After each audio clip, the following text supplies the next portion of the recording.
जो जन्म जन्मांतरों से हमें भटकाता रहा, जो हमें विविध प्रकार के क्लेश अशांति बंधन देता रहा, उस अज्ञान के नाश का अवसर मिला है। समस्त साधनाओं का एक ही फल है, मन का निरंतर अपने आराध्य देव में समर्पित हो जाना। ये ऐसा समर्पण नहीं होता कि आज समर्पण किया और कल हट गया, ऐसा नहीं। ऐसी चाह को चाह नहीं कहते कि आज तुम्हें चाहा कल तुम्हें चाहा, अनुकूलता नहीं मिली तो परसों फिर और का वर्ण कर लिया। ये अव्याभिचारणी प्रेम लक्षणा भक्ति उसी के हृदय में जागृत होती है। श्री गुरुदेव के द्वारा दिया हुआ आधार नाम रूप उसे पकड़ लिया, अब नहीं छोड़ना। गुरुदेव आज्ञा करें तो भी नहीं छोड़ना। वो परीक्षा के लिए देख सकते हैं ऐसा। तब हमारा मन जो विषयों का आधार, देह का आधार लेकर, इंद्रियों का आधार लेकर विचरण करता है, वो आराध्य देव के चरणों का आधार पाकर विश्राम प्राप्त कर लेता है। मन विश्राम को प्राप्त हो गया। मन की कोई कामना, कोई भी अंदर तृष्णा अब नहीं रह गई।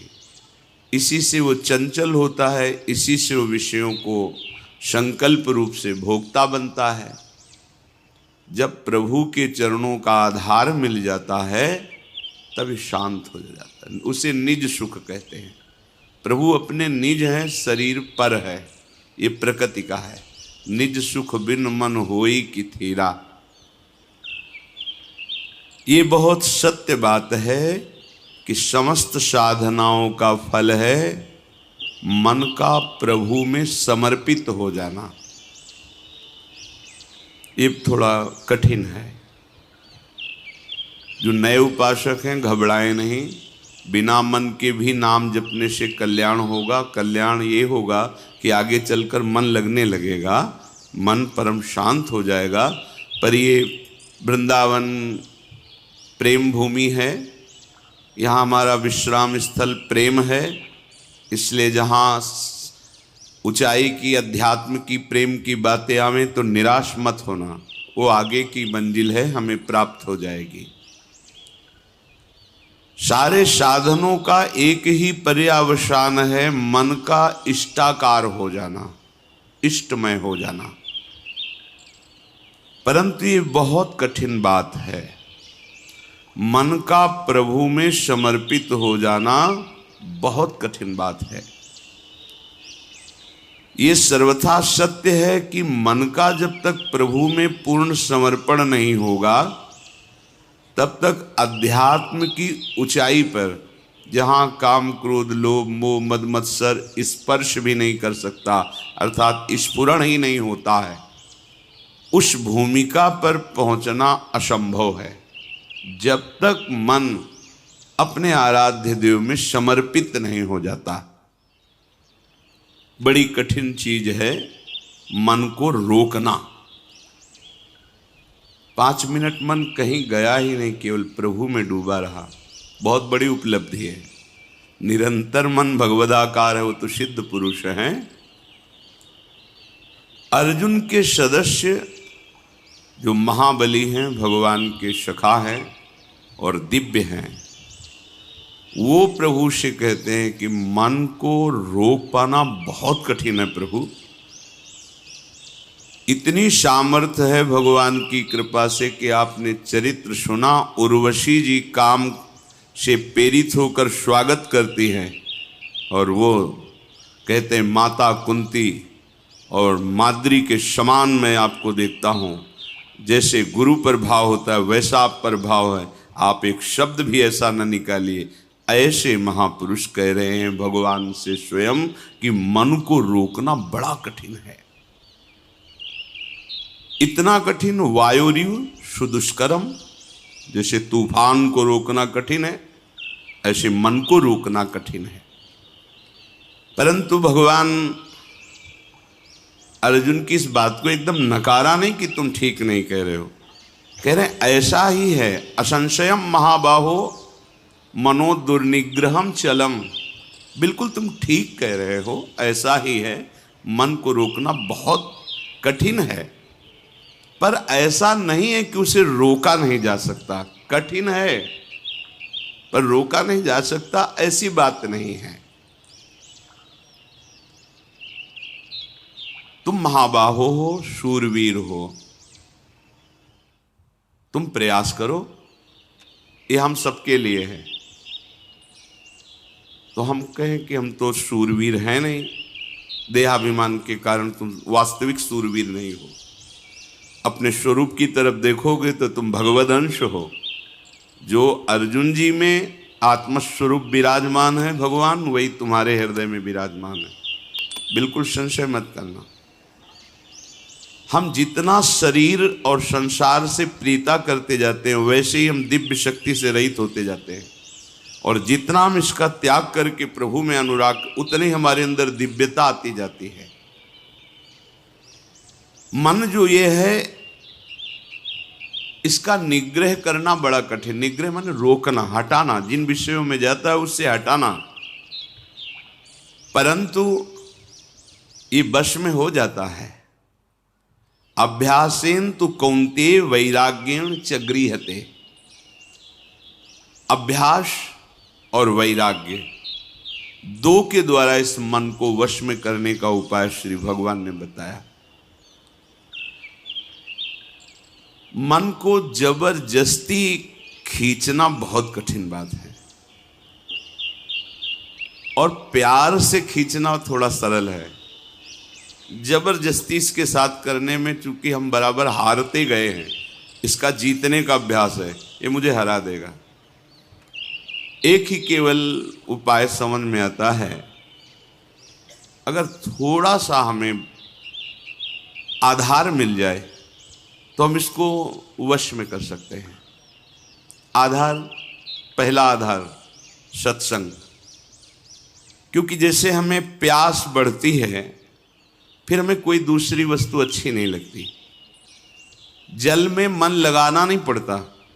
देखिए, जब प्यास लगे तो आपको अधोटा दूध पिलाया जाए कि जल से बहुत ही कीमती है, आपको बिल्कुल नहीं, आपके मन को रुचेगा नहीं। अच्छा, जल का हम चिंतन करें, जल का हम ध्यान करें, ऐसा भी नहीं, बिल्कुल जलमय होगा मन, बस पानी चाहिए। क्यों?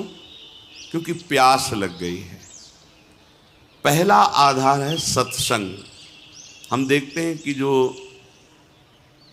एकांतिक हैं पर सत्संग नहीं सुनते, बहुत से ऐसे दोष हैं जो उनको अध्यात्म में आगे नहीं बढ़ने देते। देखा है, बहुत से ऐसी जिनको समझ नहीं पा रहे, उनकी वो कमियां हैं जो उनको अध्यात्म की ऊंचाई पर नहीं चढ़ने दे रही, और वो अहम के कारण सत्संग का सेवन नहीं करते। मैं सब जानता हूं, और इसी अहम में वो कमी बैठी हुई है जो तुम्हें भगवत साक्षात्कार नहीं होने देगी। देखो, भगवान शंकर को कुछ जानना नहीं है, लेकिन प्रसंग पे पाया गया कि काकभूषुंड जी जब भगवत चर्चा सत्संग करते हैं तो भगवान शंकर हंस रूप में वहाँ जाके सुनते हैं। क्योंकि शिव रूप में जाएंगे तो फिर उनको खड़े होकर के आदर करेंगे, पास बैठा लेंगे, फिर बोलेंगे नहीं, क्योंकि आदि महादेव विराजमान हैं, उनके सामने कैसे, तो वो हंस रूप में। कहीं भी भगवत चर्चा हो हरि की, तो भगवान के परम प्रेमी महान भक्त जो अव्यक्त रूप से वो सुनते हैं। कहीं भी भगवत चर्चा हो, हनुमान जी जैसे परम ज्ञानी बैठकर सुनते हैं चुपचाप, गुप्त रूप में आकर के, ऐसे कि जैसे हम जान ही न पावें, ऐसे बैठ के सुनते हैं। सबसे पहला मन को रोकने का आधार है सत्संग। सत्संग क्या करता है? प्यास जगाता है प्रभु की। हमें क्यों आवश्यकता है भजन की? हम क्यों भगवत प्राप्ति करें? क्या जरूरत है? हमें जरूरत है भोजन की, रुपया पैसा की, भोग सामग्री की, पद प्रतिष्ठा की, वाहवाही की। ये असत्संग की बातें सत्संग में पूर्णतया धीरे धीरे अंदर की जो मन में बैठी हुई वो नष्ट हो जाती है और निश्चय होने लगता है कि भगवत प्राप्ति और भजन ही यही जीवन है। पहला आधार सत्संग है जो हमें प्रभु की प्यास जगाता है। बिना आधार के मन टिकता नहीं है। जब हमें सत्संग रूपी आधार मिलता है तब भक्तों से प्रियता जागृत होती है। कई जैसे उपासकों ने बाहर के प्रश्न किया कि हम श्री जी को नहीं जानते, क्या संप्रदाय है, क्या उपासना, हम तो बस आप और आपकी बात को मानते हैं। हमारे सामने आप हैं और आपकी बात है। बात बन गई क्योंकि आपने आधार ले लिया ना। और भगवान को बहुत प्रसन्नता होती दास दासोहम वृत्ति से। हरिदासों के प्रति दासत्व का भाव रख लिया जाए बहुत जल्दी। इसके बहुत सी छंदों में सेवक जी ने राधा वल्लभ भजत भज भली भली सब होए ऐसा वर्णन किया है। दूसरा आधार प्राप्त होता है भक्त प्रियता। भक्त प्रियता का तात्पर्य होता है उनके शरीर से राग नहीं, उनके द्वारा जो दिया हुआ उपासना का स्वरूप है वो प्राणों से भी अधिक प्रिय लगे। कल किसी ने एकांत में पूछा था, हम आपके हैं पर बहुत दूर रहते हैं विदेश में, ये बर्दाश्त नहीं होता, आपसे दूरी बर्दाश्त नहीं होती। अच्छा है पर उसे विवेक पूर्वक समझिए। हृदय की नज़दीकी सबसे बड़ी नज़दीकी होती है। शरीर की नज़दीकी आपकी है और हृदय की नहीं है तो आप हमसे बहुत दूर हैं। हृदय की नज़दीकी सदैव नज़दीकी मानी जाती है। शरीर की नज़दीकी और हृदय की दूरी बहुत दूरी माना जाता है। भक्त प्रियता, पहला सत्संग, दूसरा भक्त प्रियता। आपके हृदय में भक्त प्रियता। एक बार श्री पूज्य गोस्वामी राधा वल्लभ जी के पूर्व में किसी भक्त के यहाँ गए हो, बड़ा दैन्य भक्त, बहुत पुकार, तो आचार्य चरण कृपा करके पधारते थे, गृह पावन करते, राधा वल्लभ लाल जी के चरणों की उपासना का भाव प्रकट करते। उन्होंने कुछ ऐसे नाम मात्र की भेंट दी, चरणों में रोए। तो एक शिष्य थे जो बहुत धनी मानी थे, तो उन्होंने एकांत में 1 लाख स्वर्ण मुद्राएं रखी और कहा, महाराज जी मुझे अच्छा नहीं लगता कि आप ऐसों के घर में जाएं, ये मुद्राएं रखिए, जब जितना आदेश करेंगे भेजते रहेंगे, ये हमारे गुरुदेव ऐसे नहीं। उनका तो तुम समझते हो हम धन लेने के लिए इनके घर आए, उठाओ, आज के बाद कभी सामने मत आना, हम भाव ग्रहण करने आते हैं, धन उठाओ, हमारे पास राधा वल्लभ लाल रूपी धन, हटाओ इसको, कभी सामने मत आना हमारे। क्या उन्होंने गलत कहा था? वो धनी थे, उनको था कि शायद ऐसा नहीं, गलत सोच अंदर की है। गुरुदेव आपकी वस्तु है, आप कृपा करके स्वीकार कीजिए, ये तो चलता है, लेकिन आप उसके यहाँ नहीं जाइए। और ये तो दासता हो गई ना, तुम स्वामी हो गए ना आज्ञा करने वाले, धन के बल से ये अभिमान झलका ना, निकलो यहाँ से, तुरंत निकलो। बड़ा सूक्ष्म है भगवत मार्ग। नाहरमल जी महाराज देखा कि अपने पीताम्बर में सूखी लकड़ियां आचार्य चरण स्वयं बीन करके वृंदावन की लताओं से प्यारी जू के लिए रसोई अमनिया करते। देववंश से आए हुए थे राजघराने के। उनका प्रभु अच्छा नहीं लगा, ये हम धीमर से करवा देंगे, आप विराजिए। यद्यपि उनके अंदर सुख देने की भावना है, पर प्रधान वृत्ति धन होने के कारण अगर ये कह देते कि प्रभु आप विराजिए, मैं बीन करके एकत्रित करता हूँ, ये सेवा का सौभाग्य मुझे दीजिए, तो बहुत प्रशंसनीय बात। लेकिन धीमर से करवा देंगे। महाप्रभु ने कहा, विशुद्ध संतों की, रसिकों की कृपा से मुझे महारानी जी की सेवा का सौभाग्य मिला, श्री जी की सेवा को तुम हे देखते हो, धीमर से कर, आज के बाद मैं तुम्हारा त्याग करता हूं। खूब रोए, श्री जी से प्रार्थना की। जब श्री जी ने आदेश किया तब फिर क्षमा किया। भक्तों के संग का निर्वाह करना बड़ा कठिन होता है, क्योंकि भक्त का संग का जब रंग चढ़ेगा तो वो अपने स्वामी के दरबार में ले जाने लायक बनाएंगे।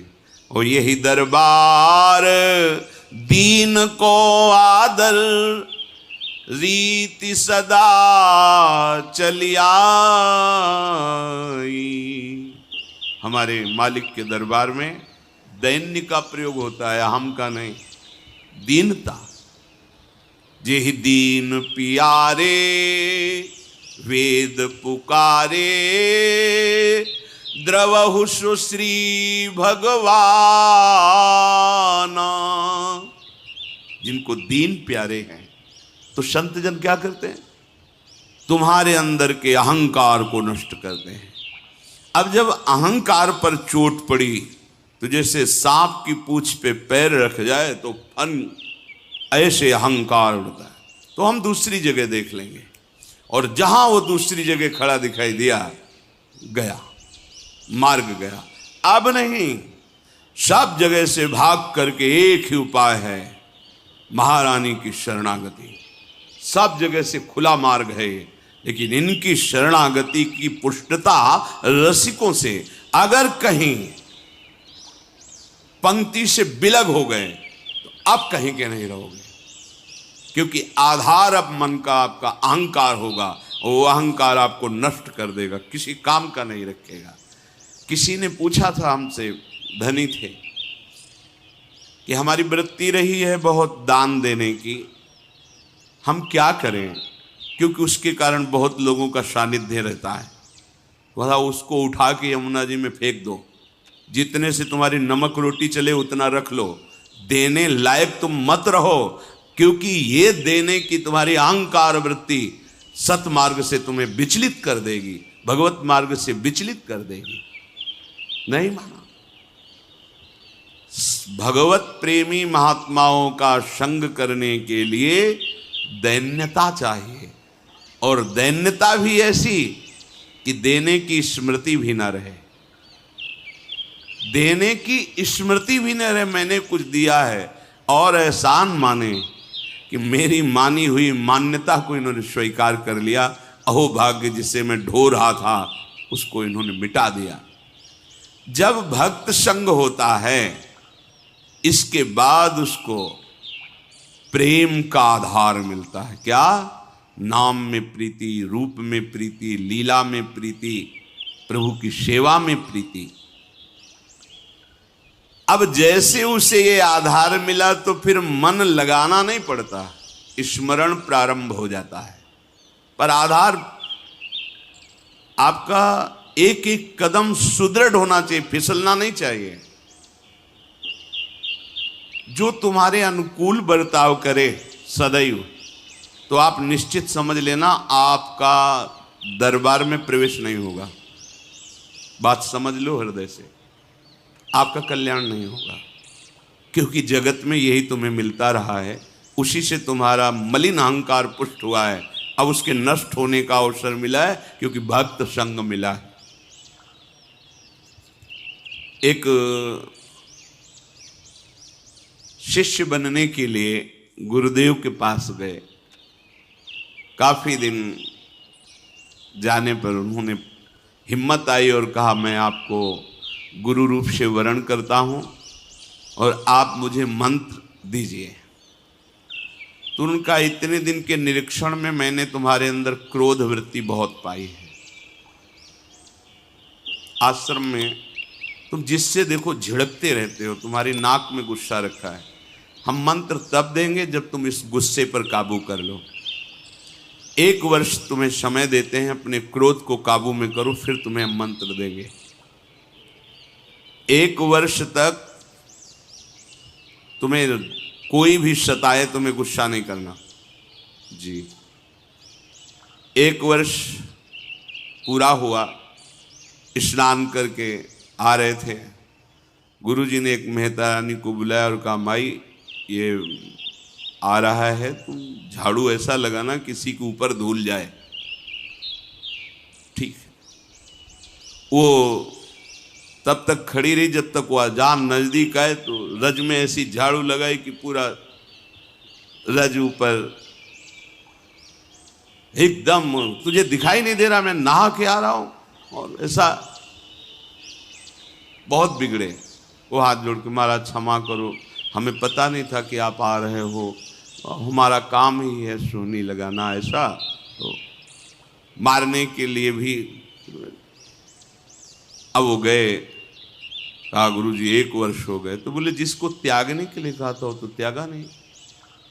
सुना अभी अभी तुम गुस्सा करके आ रहे हो मेतरानी से, जो नित्य सोनी सेवा करती हैं। पूज्य भाव रखना चाहिए।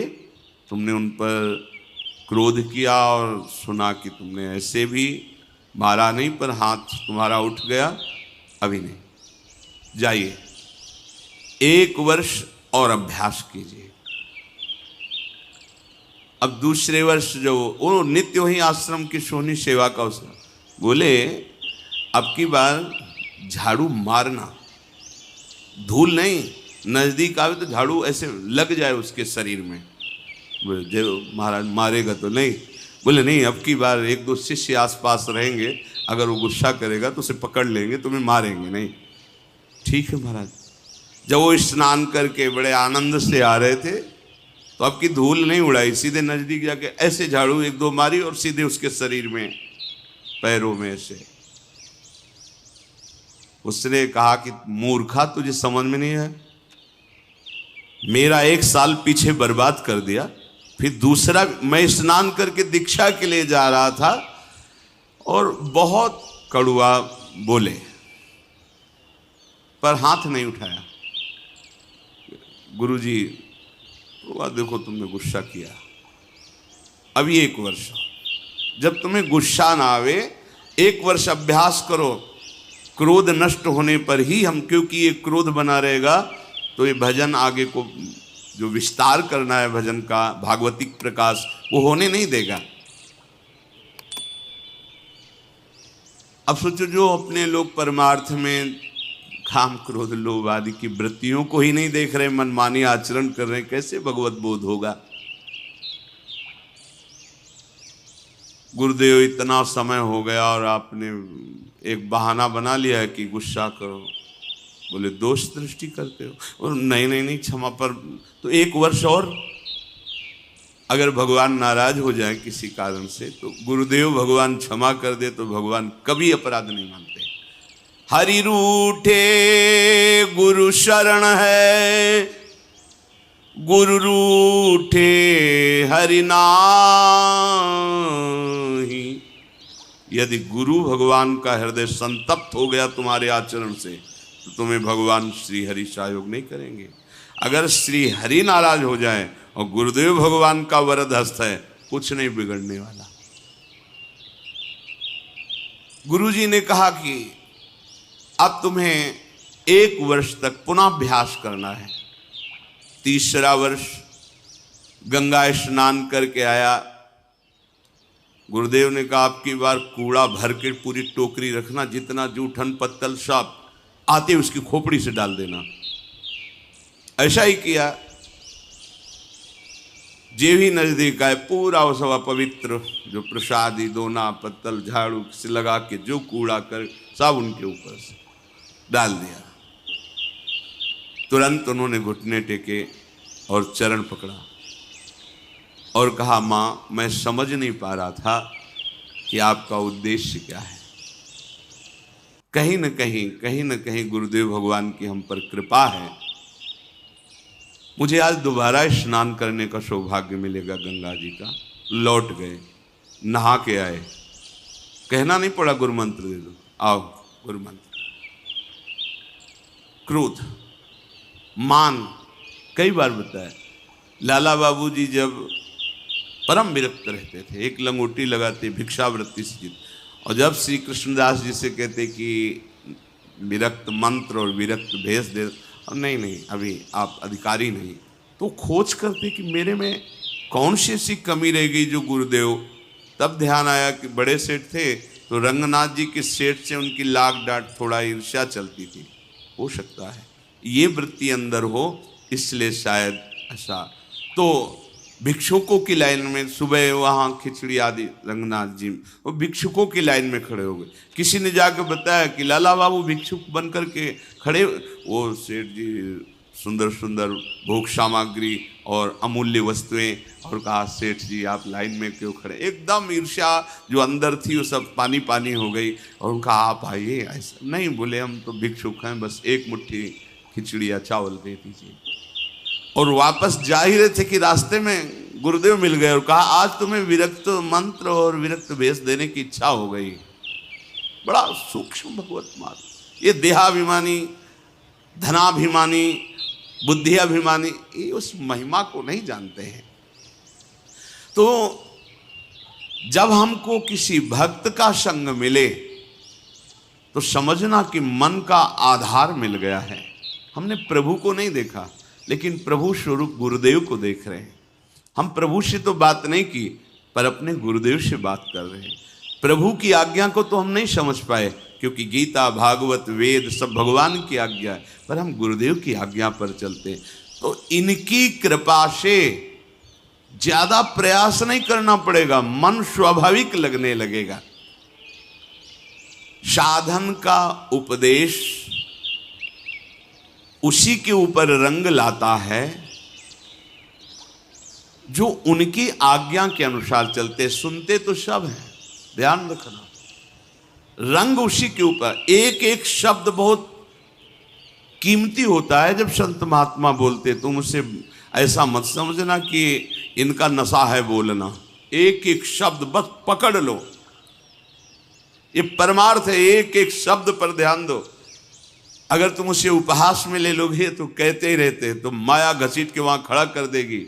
अब ना पीछे के रह गए, जो मंत्र जपते थे वो नहीं चलेगा, क्योंकि तुमने दूसरा मंत्र ले लिया, और जहां मंत्र लिया वहां अपराध बन गया, अवज्ञा बन गया। अब ये भी नहीं चलेगा। वो होगा क्या? विषय चिंतन और लोक रिझावा, खत्म, परमार्थ खत्म। अध्यात्म यहां प्रकाशित होता है। गुरु आज्ञा से चलो, आपको मार्ग अंदर दिखाई देगा, शुद्ध दिव्य मार्ग। ये मार्ग चल रहे हैं।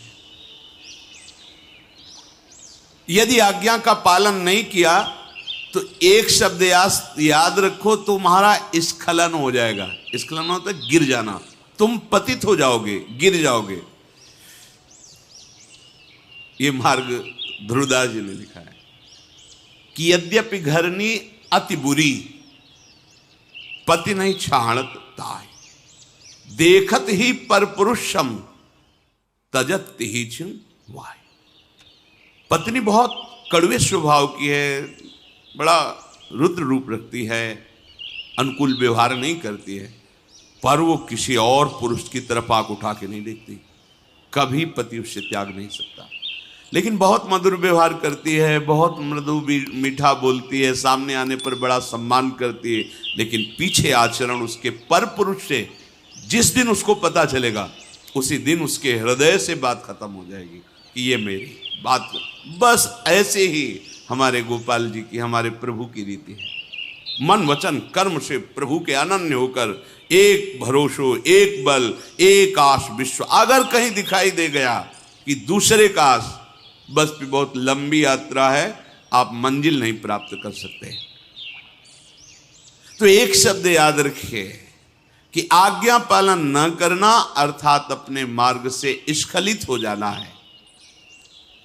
भक्ति साधन को मामूली साधन मत समझो। जो महाप्रेम प्रकट करके भगवान को अधीन कर दे, उसके लिए सिर्फ तुम्हारी अनन्यता की परीक्षा होगी। ध्यान रखना, सिर्फ अनन्यता की। आप अनन्य। हितोत्सव की बधाई में शब्द श्री जी ने निकाला था अंदर से कि निकुंज में बधाई बट रही तो निकुंज है, यहां भी एक बधाई सुन लो। यदि इनके सिवा तुम्हारे हृदय में अन्य आश्रय नहीं हुआ तो बधाई पक्की आखिरी जन्म। तो आपको लगता है हवा में बोल गए। एक दिन टटिया स्थान के एक महापुरुष बहुत प्रसन्न थे। उन्होंने कहा आज जो आ जाएगा, जो मांगेगा वो दे देंगे। संतों की मौज होती है। बिहारी जी की ऐसी लीला एक भी व्यक्ति नहीं है। एक भी। और आराम से बैठे तो सबसे कह दिया आज जो मांगेगा कोई, बिहारी जी मांगेगा बिहारी जी दे देंगे, प्रीति जो चाहेगा वो दे दे।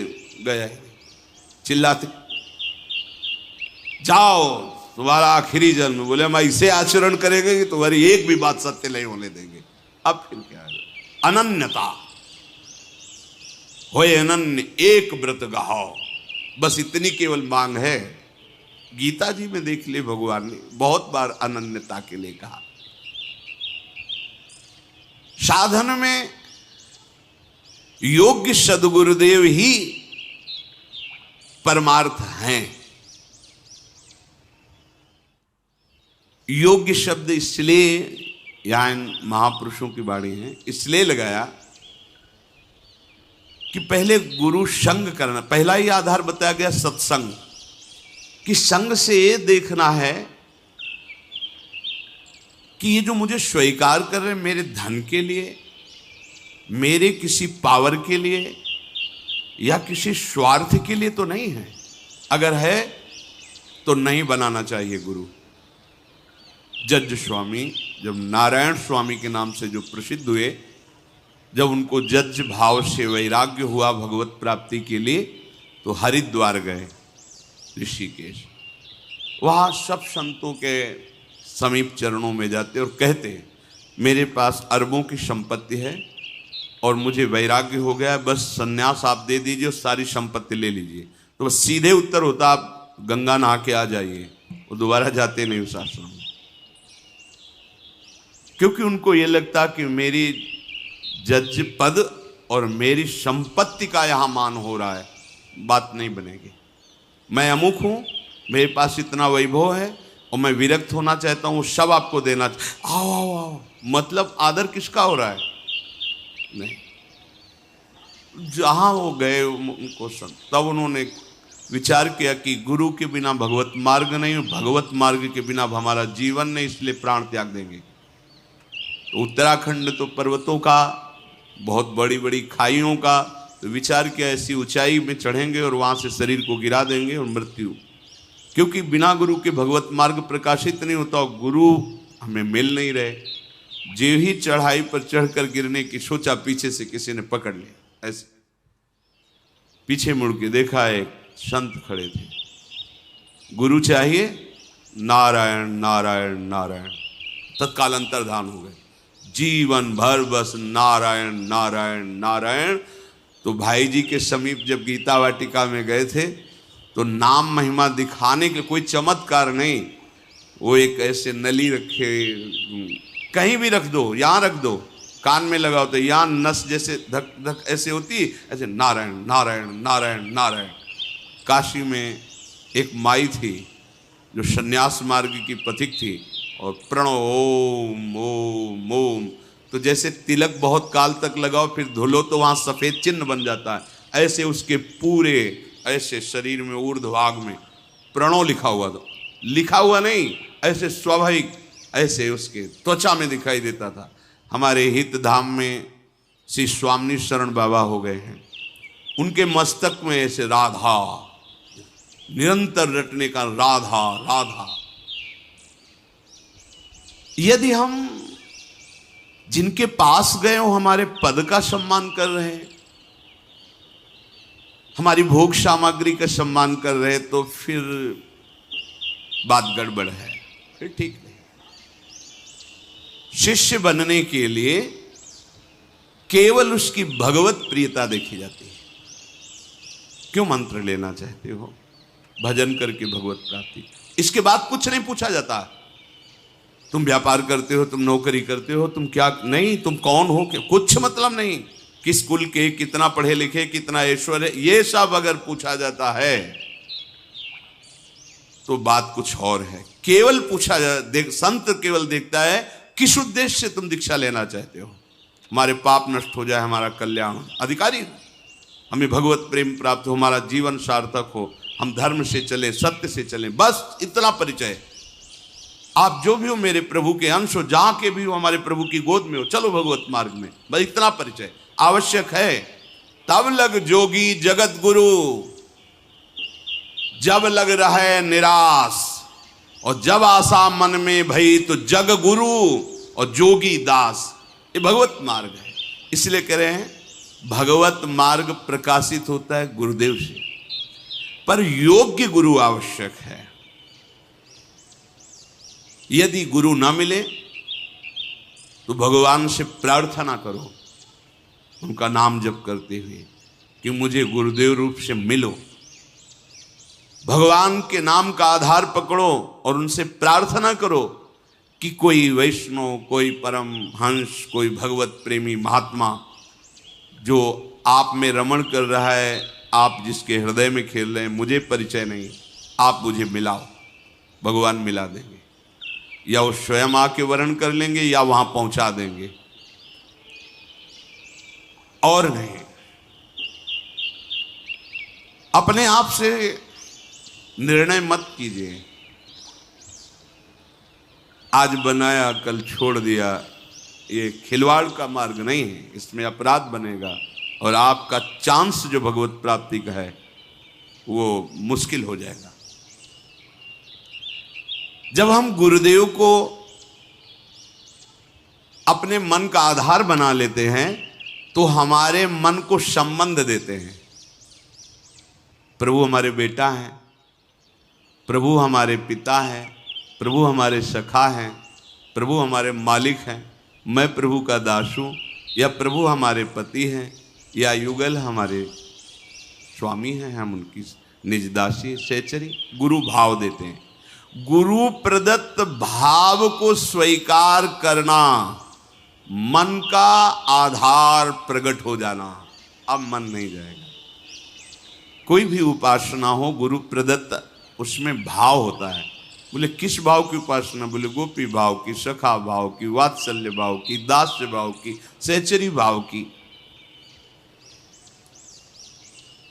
जब हमारे हृदय में भाव प्रकट हो जाता है फिर ये बात नहीं रहती कि अब मन कहाँ लगाएं, हमारा आधार बन गया। और गुरुदेव भगवान के श्रीमुख के वचन कि जो अपने गुरु में आसक्त है उसके लिए प्रयास करना पड़े, मन लगाना पड़े, ये बात तो समझ में नहीं आ रही महाराज जी के, ये बात तो समझ में नहीं आ रही मुझे। अरे इतनी विशाल वृक्ष की छाया में और तुम्हें धूप लग रही, बात समझ में नहीं आ रही। गुरु के सानिध्य में रहने, सानिध्य का मतलब समझो पहले कह चुके हैं, नहीं लगेगा हम तो सानिध्य में नहीं, हम तो अमेरिका में रहते हैं अमुक जगह। जो गुरु सानिध्य मतलब उनकी आज्ञा में, हृदय की दूरी है, हृदय की नजदीकी है। उनके सानिध्य में रहते हैं, उनको ज्यादा प्रयास नहीं करना पड़ता। क्यों? उनके वचनों में वो पावर है, मन को घसीट लेता है। जैसे चुंबक लोहे को घसीट लेता है, ऐसे गुरु के वचनों में, गुरु प्रदत्त नाम मंत्र में पावर है। वो आचार्य परंपरा से सिद्ध मंत्र वो घसीट लेगा। कब? जब अनन्य भाव से उनके चरणों में प्रीति है। तो मनुष्य जीवन का परम लाभ अपने मन को सत्संग का आधार, भक्त का आधार, गुरुदेव का वर्ण और उनके द्वारा दिए हुए नाम रूप लीला धाम मंत्र में, और फिर भाव में जो गुरुदेव ने भाव दिया है। अब अपना भाव नहीं, अपना भाव तो गुरुदेव में है। अब गुरुदेव का भाव हमारे हृदय में, जीवन परम धन्य होगा।